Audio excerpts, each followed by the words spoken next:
ბაკურიანში სასულიერო პირთა საბაზისო გადამზადების მონაწილეებს სერტიფიკატები გადაეცათ, რაც ნიშნავს, რომ მათ უფლება ეძლევათ სკოლებში ღირებულებითი განათლების კლუბის შექმნა. საპატრიარქო საზოგადოებასთან ურთიერთობის სამსახურსა და განათლების სამინისტროს შორის თანამშრომლობის ფარგლებში სხვადასხვა ეპარქიაში სასულიერო პირთა საბაზისო გადამზადება ღირებულებითი განათლებასა და სწავლების თანამედროვე მეთოდებში მიმდინარეობს.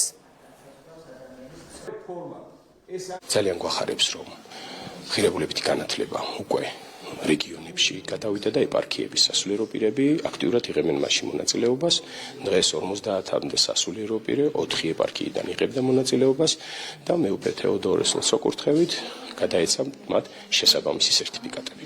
ღირებულებითი განათლება დიდი სიხარულია ჩვენი მომავალი თაობისთვის, თითოეული ჩვენთაგანისთვის, სასულიერო პირებისთვის, ამ ერთობისა და სიყვარულისათვის დიდი მადლობა მინდა გადაუხადოთ განათლების სამინისტროს მეუფე შიოს, რომლის წინამძღოლობით დაიძრა ეს პროგრამა. ჩვენ ძალიან გვახარებს ღირებულებითი განათლების პროგრამის სკოლაში შემოტანა. ვფიქრობთ, რომ ეს ძალიან მნიშვნელოვანია ჩვენი შვილებისთვის, ჩვენი მომავალი თაობისთვის და სასულიერო პირებიც განსაკუთრებული პასუხისმგებლობით ვეკითხებით ამ საკითხს.